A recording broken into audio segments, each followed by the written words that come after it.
especially when the sun going down. The kind of tune that make you want to cry and laugh and screw and hug up and pray at the same time. Yes, this city will break my heart every time. And the city coming like the woman them, tough, sweet, soft, dangerous, pragmatic and fleshy. This city is my bread and wine, my bitters and gall, my honey and milk. Baby, baby, we've got a date. Baby, baby, won't you be late? The White Girl with the Camera by Camilla. After how the boy them tell it, for the 6 nights that the white girl was here in August Town, there would always come a time, maybe at 2 or 3 o'clock, when they would see her before she did see them. Soft Paw would walk up behind her not making a sound. That is how him get him name. He would touch her suddenly, maybe on the back of her neck, and the boy them was always surprised to see that the white girl never ever jump or look frightened or catch her breath. And they didn't even respect her a little too for this. But they noticed something else, that she would seem to even relax at Soft Paw's touch, like she was ready to lean back slow if him only would press into her and hold her right there. Something romantic like that. No romance never did happen, but the boy them say he did always have that feeling. Without turning round, the white girl with the camera would reach into her pocket and take out a crisp green $100 bill and hold it up for Soft Paw. Soft Paw would take the money and push it deep into his own pocket. Then he would ask her, how things? Fine, yes, it is good. I'm getting the pictures. Let me see. And Soft Paw was really asking. It wasn't his usual way of giving orders. It was like he was really interested. She would turn the camera screen to his face and flick through the picture. Soft Paw said that she was getting everywhere in August Town. You see pictures that looked like she was standing in the middle of the riverbed down by the part of town they call Angola. The moonlight showing how the houses on the bank was close to falling in the sand. You see pictures from inside Judgment Yard. The red and green and yellow flags flapping in the night as if it was a barnyard and a cure for deep sickness was inside. And you see pictures of the actual barnyard, Bedward Church. Bedward was that mad fella who said he was going fly. And then there was pictures of the plain and empty road, and pictures of the standpipe dripping water, and pictures of the old men in the square playing dominoes, and of Miss Tina standing on the street light looking at her red fingernails. And apparently Soft Paw did sound almost sad when he tell the boy them that he had a feeling like he would love to always see August Town through the lens of the white girl camera.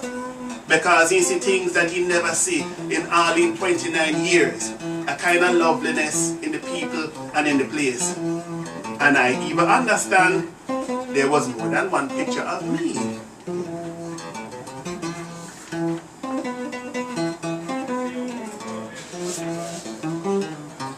Tomcat Beretta by Patricia Powell.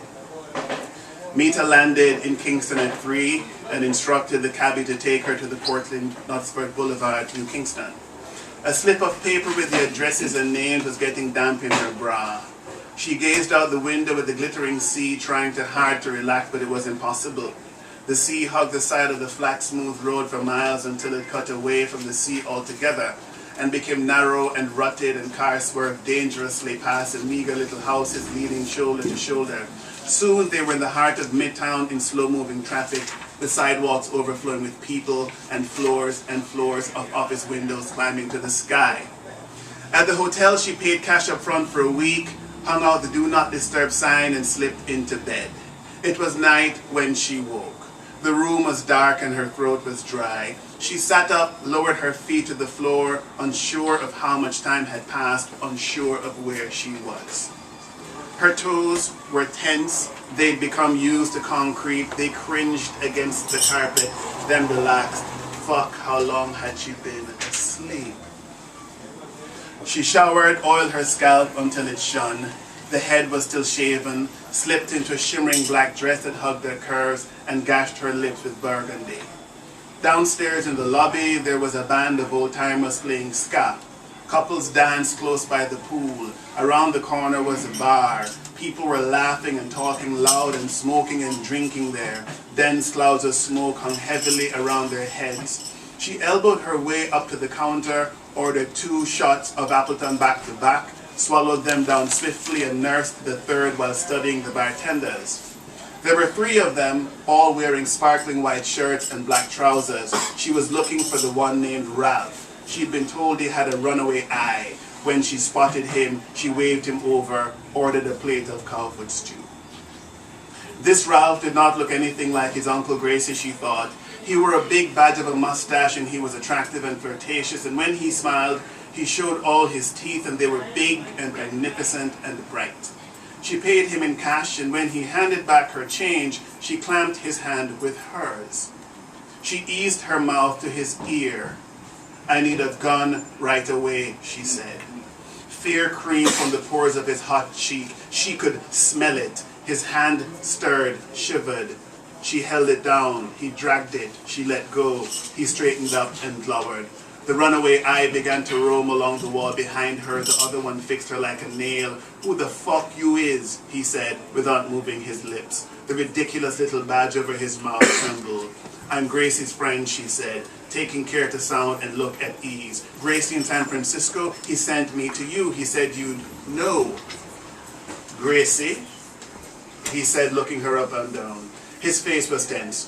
"You know Gracie? Gracie not dead?" "He's in prison," she said. His cheeks bagged a little. "I need it right away," she said, sliding an envelope toward him. "Tomorrow morning, first thing." Her voice was low and hard. "Room 211. She did not look at him again. She slipped off the stool and stepped out, her shoulder blades drawn tight. A man in a dark shirt who'd been eyeing her eased up from his seat at the bar, laid out a few dollars on the counter, and trailed her outside into the courtyard. Every time I call, you tell me that you'll soon come. I call you on the phone, you tell me that you'll soon come. I don't like hanging around or to be pushed around. I got my business putting down. I don't like soon come, soon come. A Grave Undertaking by Ian Thompson. Early the next morning, bewildered by the turn of events, we took a cab to Kingston Public Hospital. I knew that Jamaica was going to be hot and had a sense of the heat when I arrived yesterday afternoon. The strong, hot breath of Kingston had seemed to rub against my skin and made the air positively hum. But I had not imagined this sort of heat, solid, soupy, without a breeze. Amid the hazy mass of traffic on Knutsford Boulevard, we crawled agonizingly along. Kingston during rush hour was a hectic interchange of cars and buses. The heat was blistering with exhaust fumes coming in. Downtown near the intersection of North Street with Orange Street, we stalled in a 4-lane tangle. I could feel the sweat running warm between my shoulder blades. Rastafarians sped enviably past us on their bone shakers. They at least had the right idea. Mom raised her head dog-like in the backseat and sniffed. What's that smell? It was a bonfire whiff of burning collyweed. Surely she knew that. The traffic really is awful, I said, avoiding her question. You don't know what Kingston traffic is, she laughed uneasily. But my mind was elsewhere. The fact kept repeating itself to me. Dad might die. Dad might die.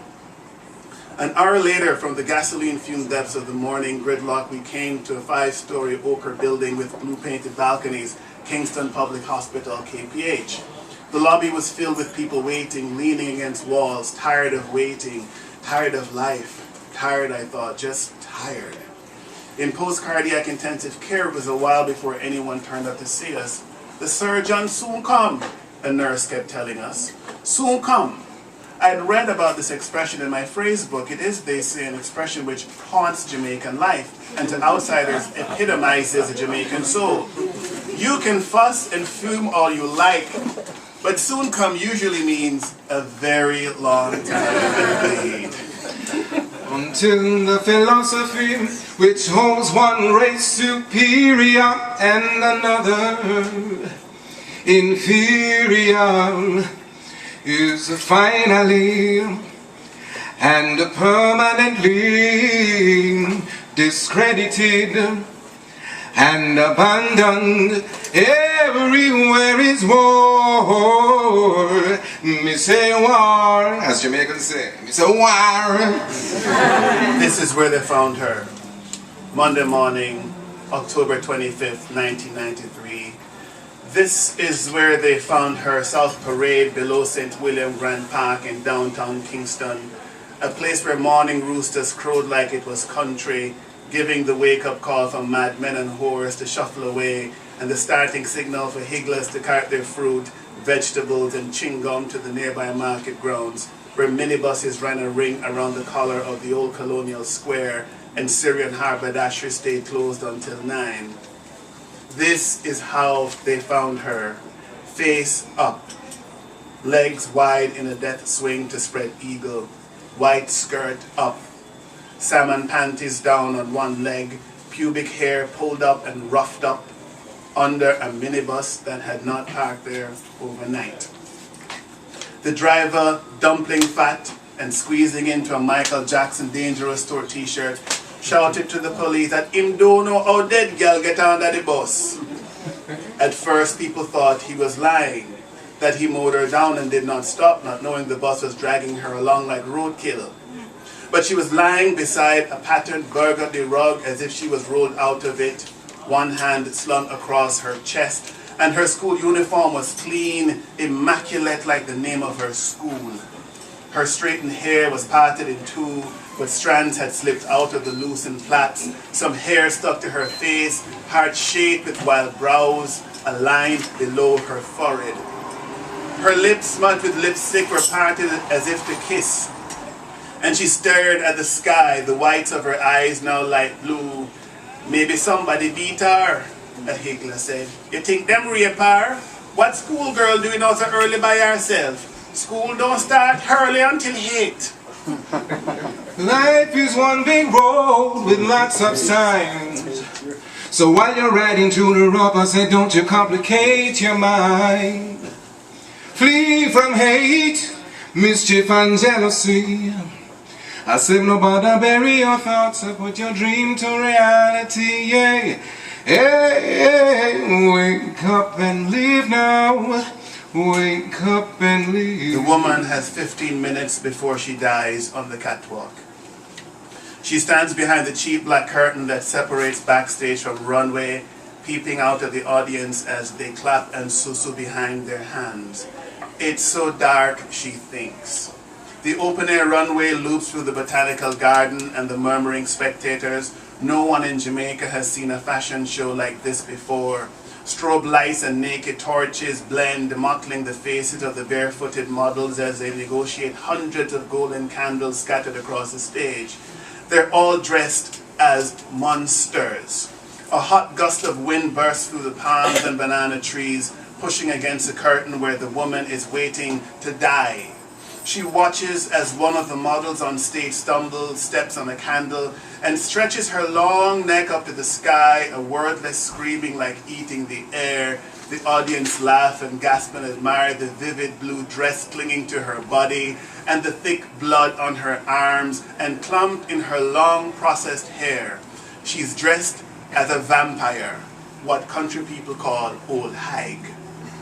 Gal picky nicky nicky nicky nicky nicky nicky. Gal picky nicky nicky nicky. Shack up for me. Gal picky nicky nicky. Kingston full of them, but this one take the cake.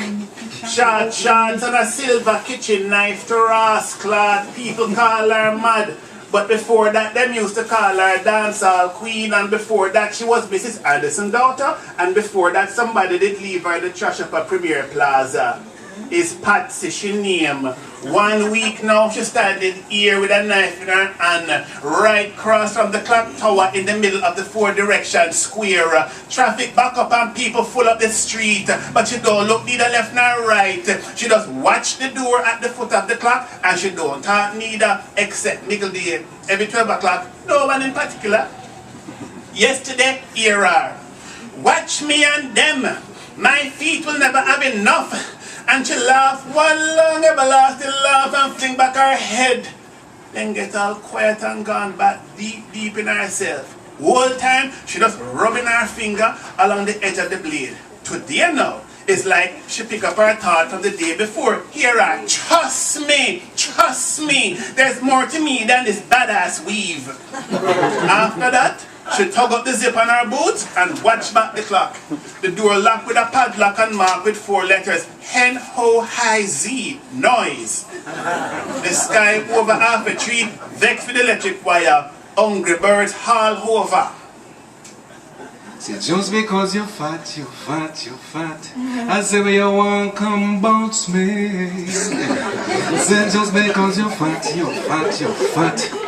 you want come bounce me. Hey. Say, but I'm a dreadlocks, and I don't buy fat. But then there had been no time really since the news, this news, for any of them to think. No time for them to reflect on the utterly incomprehensible news that some gunmen, possibly 2 or 3, although an elderly neighbor who had heard the shots from her front veranda swore that she had in fact seen 4 men, although in truth the darkness had obscured their precise number, had surprised her. Surprised her, the police had said.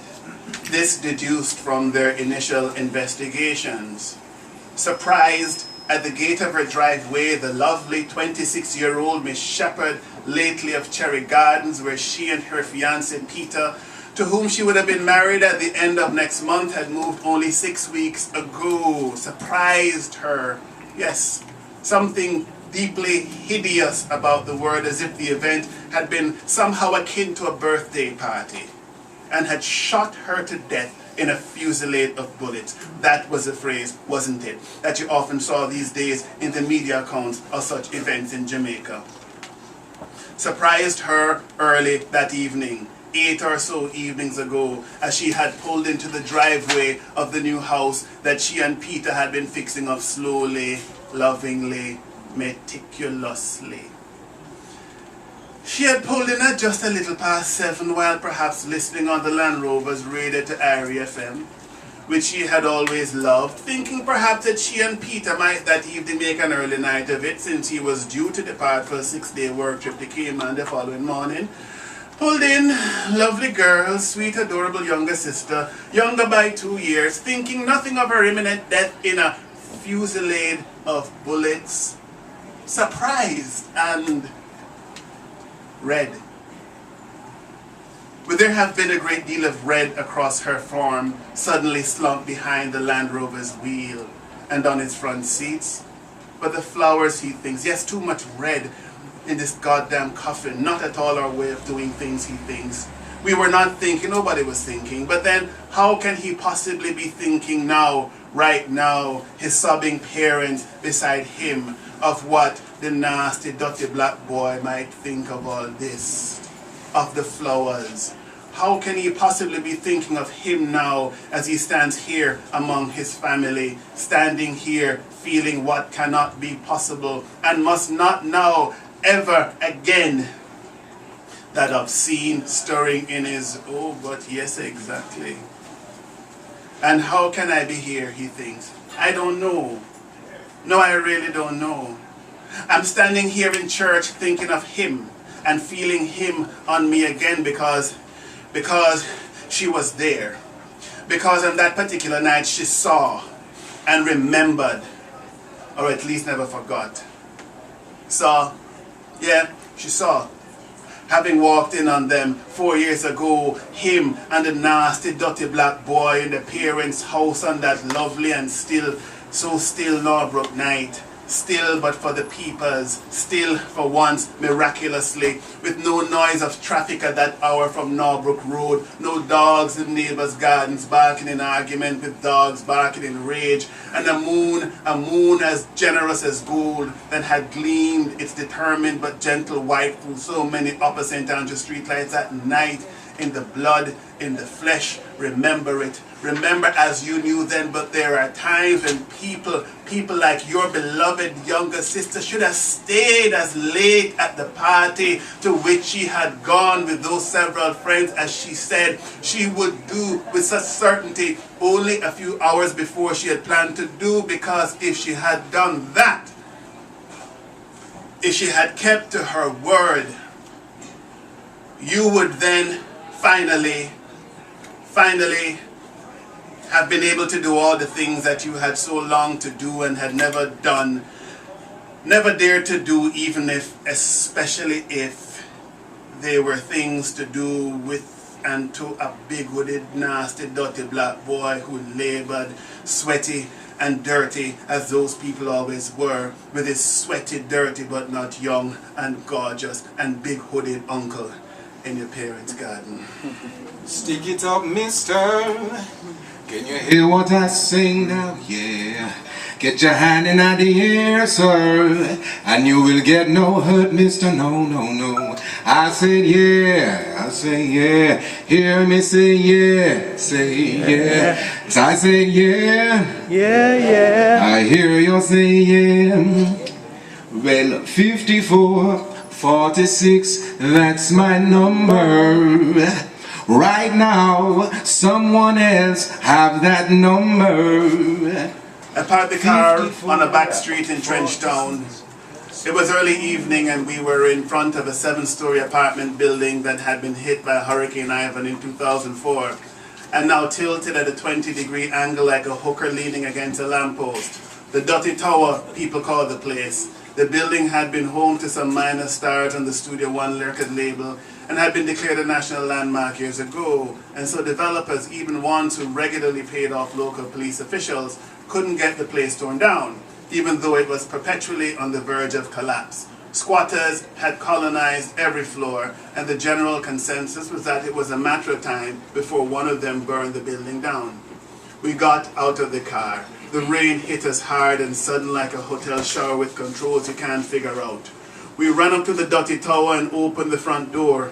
Inside, the building was a disaster. The air smelled like curry and ganja and Noah's Ark. The hallways were parallelograms plugged with junk, palm tree trunks, old motorcycle engines, tables, coils of wire.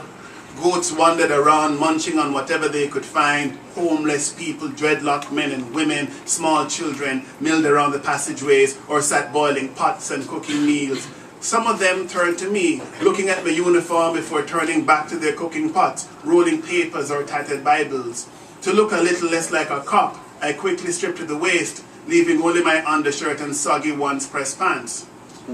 It's going to take days to search inside this place, I moaned to Proof. Any ideas? You have another spliff? Can't you get inspired without violating the drug laws, man? Proof headed back out into the rain. The sun is shining, the weather is sweet. As if I make you want to move your dancing feet. The rising and to sun the rescue. picked out the points of the old tin roofs. Soon it would fill the narrow pothole street with flame. Petunia wore a brown dress and white sneakers as she sat on the small veranda of her 2-room wood and concrete house, erect in her wicker chair, slurping her coffee, looking down the littered street from the small elevation over the hibiscus hedge to that house. That house. That damn house, 8 gates down, where that sports car was parked. That house with the coconut tree in the front yard and that bright red door. This is fuck, Chris. You are fuck, Chris, she muttered. She put the tin mug down on the table next to her and reached for her phone. Aunts B, beg you send a squad car now. A girl and her baby dead in Greenage Town. Please, sir, as there is a God, I'm not going to answer any question. What more you want but that a girl and a baby dead? Greenage Town. I don't give you the address already, sir. Don't worry yourself with who me is. Just come. You hear me? Just come. Feeling out. Just come. Feeling down.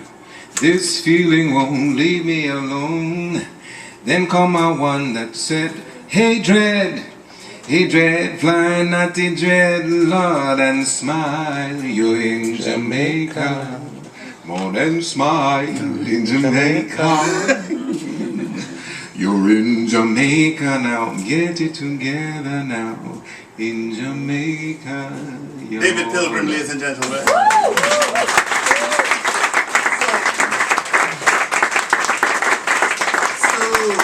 all of those excerpts are from Kingston Noir.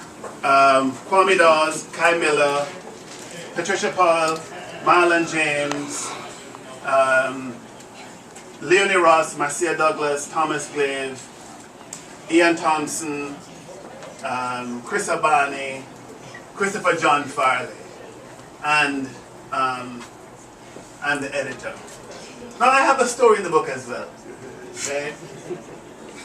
And